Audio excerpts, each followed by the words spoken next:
Hello and welcome to another episode of Unstuff America. I'm your host, Andrew Mellen, and I'm here with my co-host, Debbie Black. Excited to be here with Andrew, the most organized man in America. Excellent. Thank you. And our very special guest today, Michelle Battista. So, Michelle, thank you so much for joining us. Thanks for having me. Of course. You're very welcome.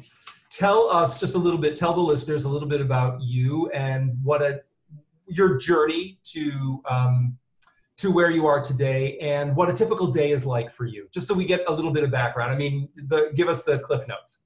Okay. I'm a designer by trade. I grew up in the South, moved to New York, went to design school. That brought me out to Portland, Oregon to work for Adidas in product design. Spent about 8 years with Adidas and then decided that I wanted more freedom in my life. I love design. So I left the corporate world on a Tuesday. I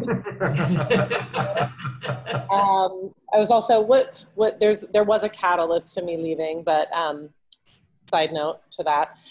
So I left the corporate world on a Tuesday and I started consulting little bits here and there. And I just realized pretty quickly that the niche that I was in there was no one there. And no one could do it the way that I was doing what I was doing with products. So I started getting work. And that led to, I think this is my 17th year running Stockpot, which is the collective that I run. And then I segued into food about 7 years ago, which is how Andrew and I met. Food was the thread. I had fallen in love with a man that was a chef and a restaurateur, and I started helping him run the restaurant business. Then we opened a private event space and commissary kitchen where I conceptualized bringing together my two lives of design and food into one place. And I met Andrew in Mexico, and then we brought him here to do workshops with us, which was great. And that was what the space was for. About a year ago, the relationship ended, but I wanted to continue the work. So I decided to do it again, but I wanted to do it with all women, which has been great. So that's how the Nightwood came to be. We were operational last October. Awesome. So we're about 6 months in. Where can we find you online? Yes, so it's thenightwoodsociety.com is the website. You can see all the ladies, read our stories. It's a pretty unique concept. It's been really interesting to watch people engage it because people are very intrigued and very interested. And we actually have gained a rather large following nationally through some different work that we do with Women's Center for Leadership, Women Chefs and Restaurateurs, Girls Inc. But people don't know, like everybody's like, the thing I hear, I go to Chicago and I'm like, oh my God, you're part of the Nightwood. I'm following you guys. Everything looks so incredible. What is it again? That's like the common question. So because I always say we're a new vehicle for food, like in design. So we have a kitchen. That kitchen acts as a commissary kitchen. It acts sometimes like a restaurant. It's a private event space. So we curate one-of-a-kind events where people no two events are the same.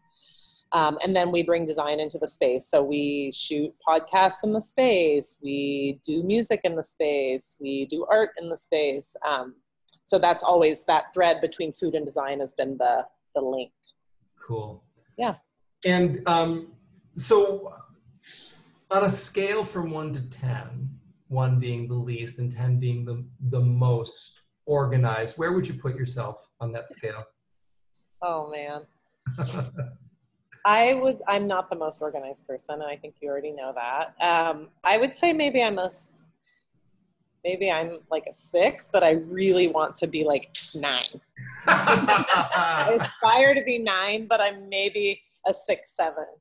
Awesome. Well, that's good. I mean, I think that's inspiring for the listening audience to know that, that you can be successful in business and be a 6, 7 aspiring to a 9, right? I mean, because when you think about it, at work or at home, knowing where your keys are, knowing where your wallet is, knowing where your tools are, knowing where your supplies are, all of those things are the things that impact us on the micro level, right? So that we can then do the macro application, the big visioning stuff. I mean, there's that statistic that says we waste a year of our life looking for lost and misplaced things, and it's never going to be one thing a year in your life. It's going to be this thing 5 minutes, that thing 10 minutes, this thing 15 minutes. And one of the big lies that we're going to tell ourselves is, oh, well, I'm going to make up that lost time, but you can't. Right. Yeah. So as far as the collective goes, and as far as the space goes, how do you see organization and the time management piece, the simplicity? I mean, I know you, I mean, because we're friends, right? But I mean, share with the listeners about the ideas of simplicity, authenticity, values, and how that plays itself out in the space, in the work of the collective. Because I think, again, it's a metaphor for the listener to see how on the macro level, this is it, but on the micro level, it's shopping at a green market instead of going to the grocery store and buying a clamshell of lettuce. Right. Yeah. It's interesting because I am values first, and because I have a strong compass for myself. So as far as being organized spiritually and emotionally and in the core, like I actually believe I'm very organized. I am not organized in some of the minutia, right? Like I do lose my keys often. But I think that because I have a very strong sense of self and I know what my compass is, that allows the business and the space and the people that work within the collective, like it's pretty linear. Like, this is what we do. This is who we are. This is what we're not going to do. This isn't who we are. And so I think because our values and our ethos are so concrete, it just makes business so much simpler, and it makes our communication easier, and it makes our efficiency better, and everybody works better together, because there's no question, like for the big questions, right? Like, no, we're not going to buy clamshell lettuce. Absolutely not. That's not part of the vision. That's not our mission. Right. We will always take a teaching opportunity or a skill sharing opportunity. So yes, like we will absolutely do butchery classes in the space with clean meat providers to teach people how to buy better, to make better meat choices, those sorts of things. So as far as that part of the organization of the business, I would say it's actually really good. And that's probably one of the reasons that this is all going so well for us internally. Awesome. Yeah. And was that a skill that you learned? I mean, as you were growing up, right? Did you know who you were? Do you feel like you were always grounded in your values? I mean, I know for myself, it took me a long time to learn myself. I think I spent a lot of time trying to make other people happy. Yeah. And I don't, I don't want to necessarily say at my expense, because I don't know what it cost me, but it felt like it was more important for there to be stability around me, for me to be less focused on myself or what mattered to me and more externally focused. I mean, I don't know for you, Debbie, what was your experience like growing up? I mean, did you know yourself as a child, or did it take a while to well, what does Debbie like and what doesn't Debbie like and what's important to Debbie? Oh, of course. Growing up, I mean, first you're who people tell you are, right? And then you start feeling yourself a little bit, and trial and error, and each experience helps you understand who you are, right? Yeah, completely. It's such an interesting journey. Yeah, I grew up in the South, in like a very tiny town, in a very tiny neighborhood with not the nicest, not surrounded by the nicest kids or the nicest people. Pretty small-minded, a lot of racism. And so I think from a very early age, I never fit my environment. So I would say I've always been on a journey of self, and will continue to be on a journey of self. But I would say that I had pretty strong convictions early in my life. It doesn't mean the path was straight or that it was clear. But I think even as a child, I was pretty unapologetically who I was. My mom would tell you, like, I came out with an opinion about things. Like, I walked here and I was ready to go. I'm going to do these things. I'm not a product of my environment. And that always is a little bit fascinating to people, like, especially therapists or people in psychology. Like, if you learned about my life and then you looked at who I am or what I turned into, there's not a lot of connect the dots there. So, yeah, I don't know. I think it's probably my inherent sense of self that allowed me to become who I am. Yeah, that's great. I mean, I just think that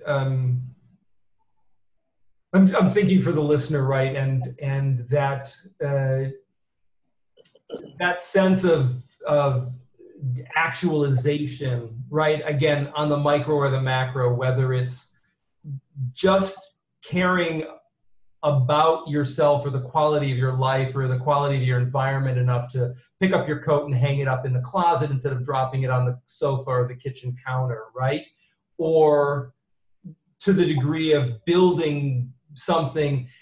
There's something about deferral and delay that is, I just see it in a lot of the work that I do with folks, right? Where people are waiting for permission, or they're waiting, and often it's choosing themselves. It's not, nobody's going to say, love yourself enough to put your keys in a dish by the front door so you can find them. Key to everything. I just feel like I'm 45 now. I feel like at this age right now, I finally understand, like, it's always focusing on yourself. Like, it's always focusing on yourself first. So you can do and be all of these things to the people that you need to be and do all of the things for. And I'm sure, Andrew, you hear it, you know, you and I have talked about it. You hear it every day, like, oh, I can't do that because of this, or I couldn't do that because of that.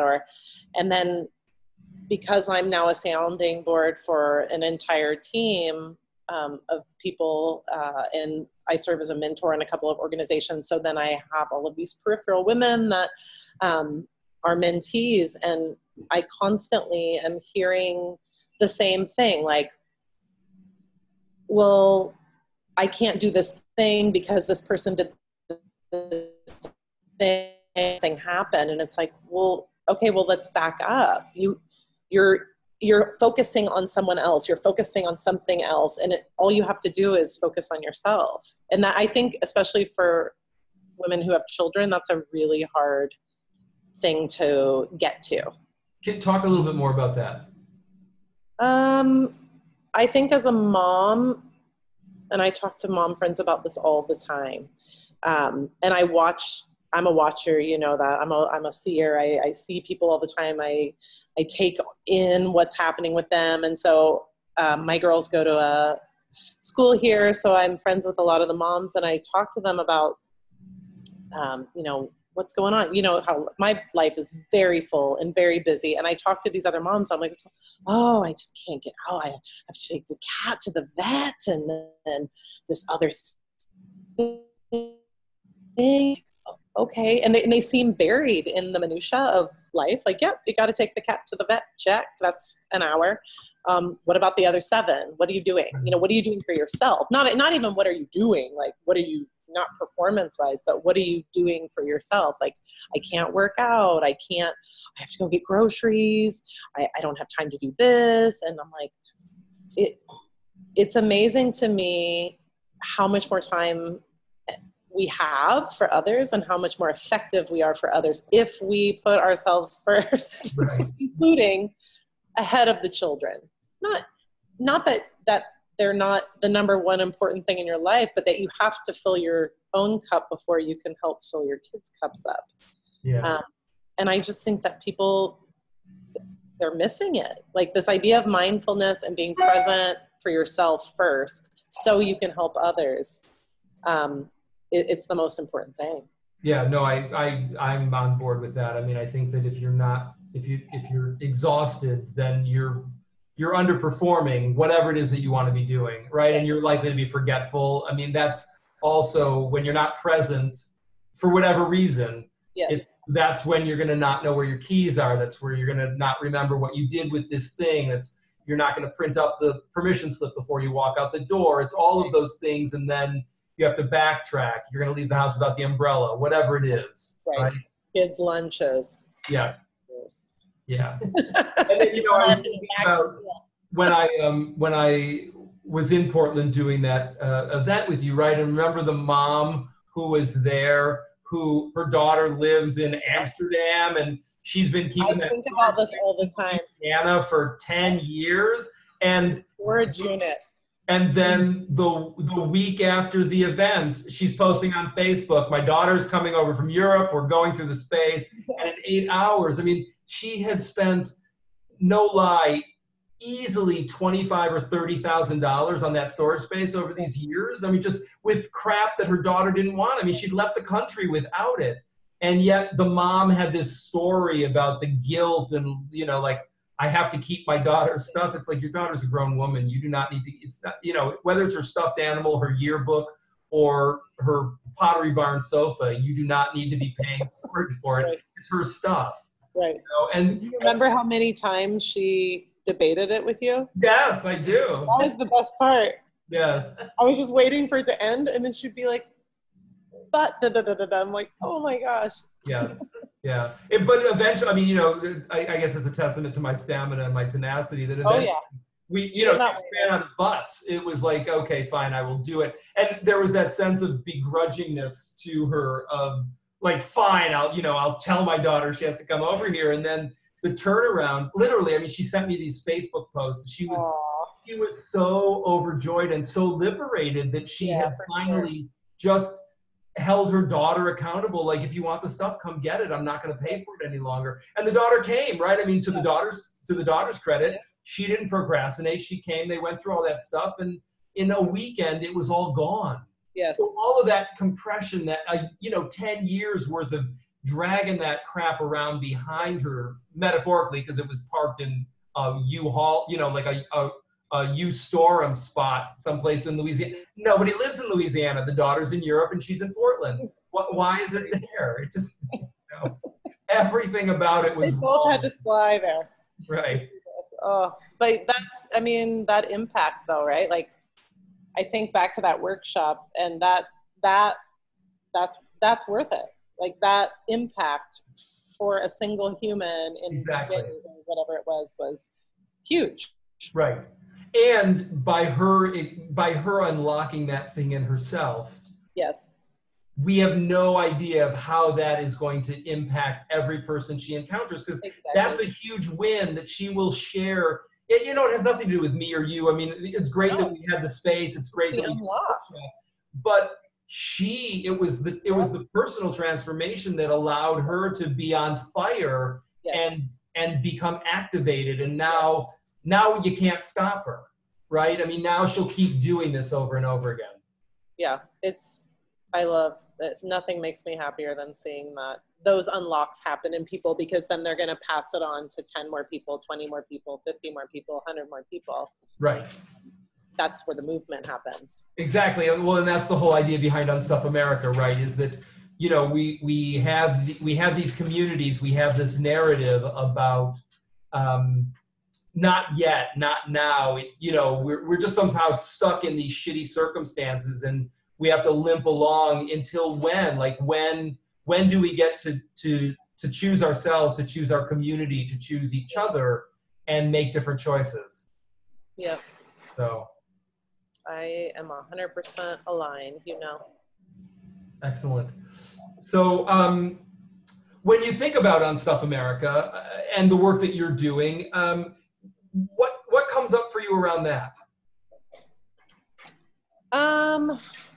I think it's funny. So I've been thinking a lot about that this week about this, and I called someone to come help me do some things today, Andrew. Awesome. Um, I'll give you a bell for that. I can't get to all the things. I just can't. And so there's a thing here called TaskRabbit. Of course, there's TaskRabbit's here too. Yep. And I have a friend that does TaskRabbit. So anyway, I just called and I was like, I need a new stopper put on the toilet. I need these light bulbs changed. I need the fireplace pilot light is out. So he came for 4 hours and did all of the things. And I was like, okay, this idea of asking for help is, for me, a big catalyst. So when I've been thinking a lot about Unstuff America or how I organize my life, a lot of it for me is, to your point too about you're hiring a staff now, setting yourself up for success means owning that you aren't the best at every single thing, owning that you're maybe not an accountant, right, or a bookkeeper, or, one of a million things, owning that you would rather take your kids to gymnastics than change the light bulbs, and asking for help and organizing your life with a group of people that are there to support you. And with Nightwood, that's the first time I really surrounded myself with a team of people that I could lead, mentor, guide, but trust and empower, and then teach them the things that I know, but then learn from the things that they know. It's been pretty cool. That's and awesome. I think that we're just at the beginning of that, but it's been pretty profound in terms of organizing my own life around a group, around a community of women has been so wonderful.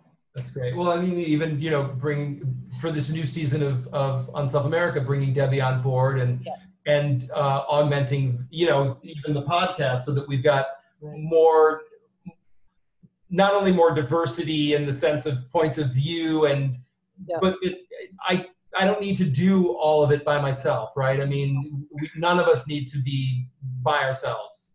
Right. Well, it becomes this sort of martyr complex. Well, it could. I mean, going on. Yeah, right. I'm the only. That's one of those lies, right? Is nobody can do it like I can. I'm the only person who can do it. Even if I suck at it, I'm still probably better at it than you are. No, there's not my unique brilliance. I don't need to be the boss of this. So, Michelle, in what ways have you learned to rely on the group to help the group become more organized and to help you become more organized? Yeah, I think a huge catalyst for me, I had been flying solo for a long time, or sort of had some people working with me, but not investing in them and then me in the ways that I do now. And it really took my life falling apart last year which Andrew was on the other receiving end of, for me to sort of say, I physically, emotionally, spiritually can't go this alone anymore. And if I can't go it alone anymore, who do I want to spend my days with? And then really getting succinct about who shares my values, who are the right people, and then starting down that journey of and I've collected a really wonderful group of people in my lifetime. And so I reached out to them first, oh, I want to do this thing. Do you want to do it with me? And they all said yes, which was incredible. And how is that scalable? I mean, once we really start to scale, and we're working with an HR consultant now and bringing in, all of the accounting functions and putting the lawyer on retainer and all of the big boy pants stuff. Because for me and my business partner, Katie, we want to build the culture. We're focused on the culture so that we can scale. And that's where we are right now, which is super fun. Yeah, that's awesome. So you didn't start out doing everything all at once, did you? No, I tend to jump in feet body head first. But sure, I can figure it. I mean, everybody that knows me knows that my moniker is like, sure, we'll figure it out. That sounds fun. Realistically, how did you get things done? Yeah, somehow it all works out. I have a lot of faith, so that helps. Yeah, I mean, I think faith is an important element in this, right? I mean, whatever you believe in, right? Whether you believe in yourself, you believe in a higher power, you believe in the community, you Yes. believe in whatever, it doesn't matter what the belief is, but the ability to act and move into action based on faith, Yes. rather than, again, living in that not yet place of somehow there's a missing piece that's going to make it better.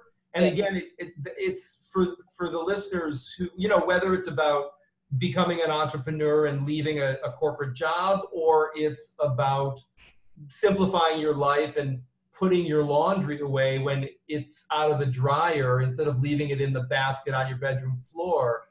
It's each of those is today's the day to make the choice. There is no time other than this time, this moment right now. So, Right. you know, God forbid you go to sleep and you die in the middle of sleep, your laundry didn't get put away. Now, you can say, well, it doesn't really matter. They'll put it away for me tomorrow, right? I mean, but who wants to end this experience with the regret of not yet? And Right. whether it's your laundry, because, you know, I mean, if you love the people who live with you, you don't want them to have to clean up after you. Yeah, for sure. So it doesn't matter whether it's building a business or putting the dishes away, right? I mean, the next right thing to do is the next right thing to do. And instead of deferring that decision and waiting for later or waiting for permission, you can give yourself permission right now, right? I mean, so a mentor of mine said, I mean, he shared a story about walking the Camino de Santiago, or that thing in Spain, right? The 250-mile thing, right? And I mean, he was all gung-ho. He had planned 6 months to do this.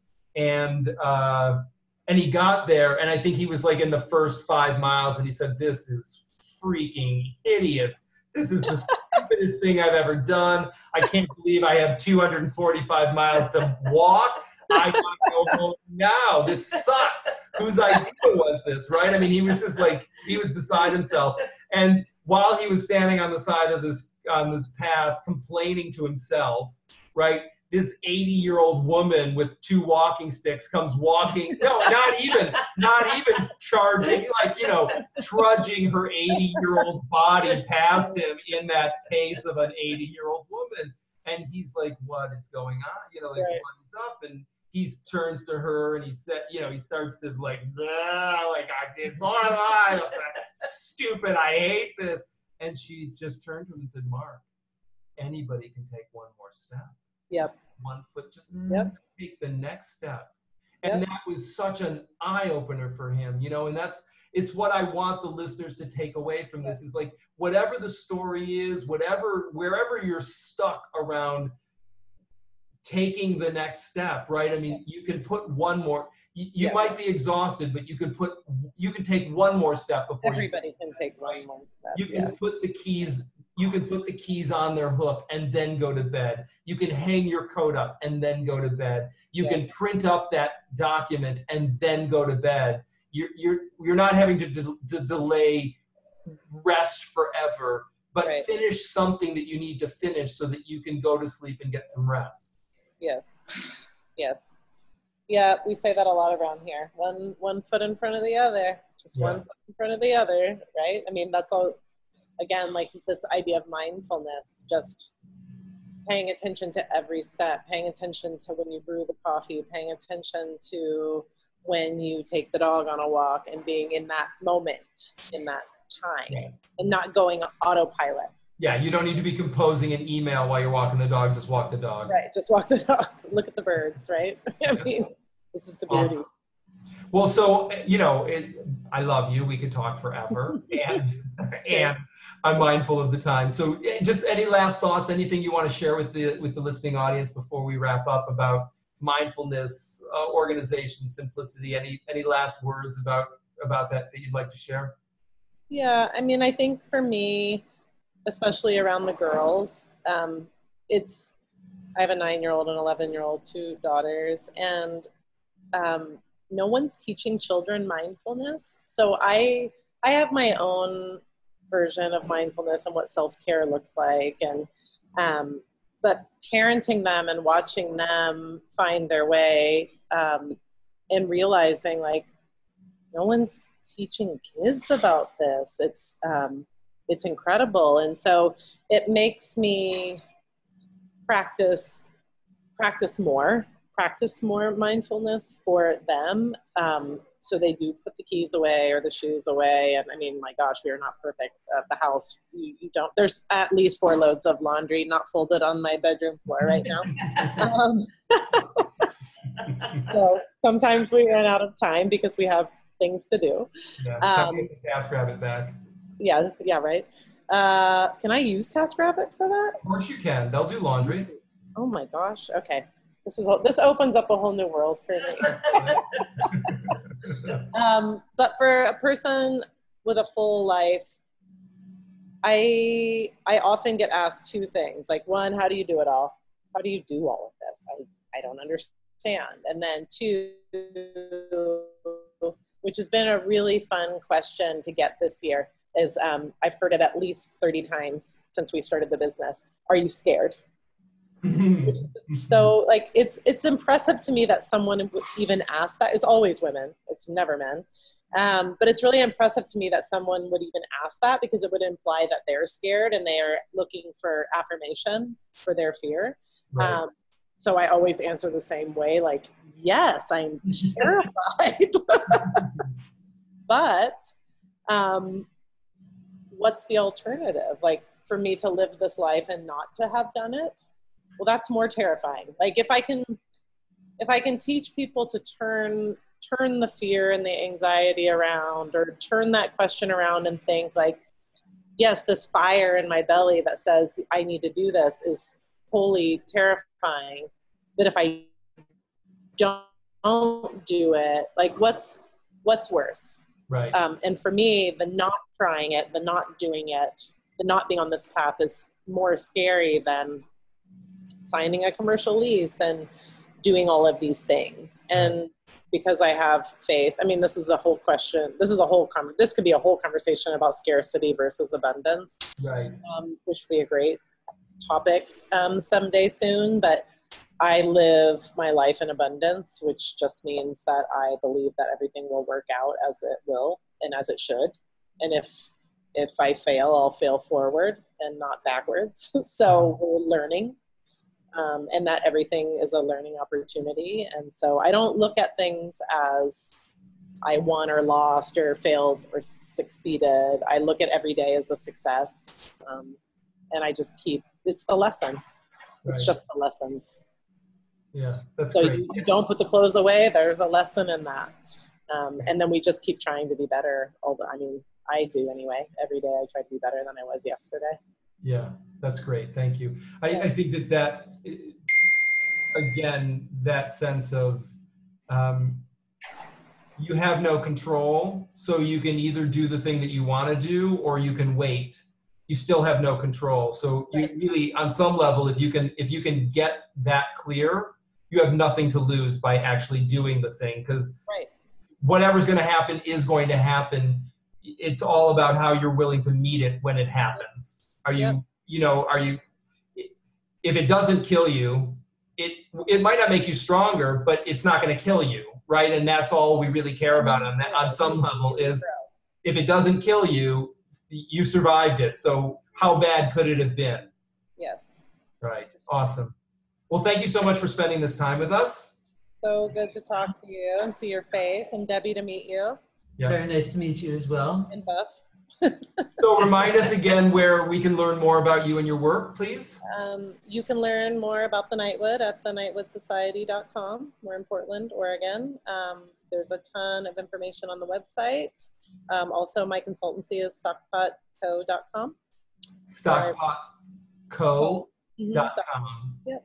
Excellent, great. And all your social media links and things are there, so they can follow you in Instagram and other. At the Nightwood Society and at Stock.co.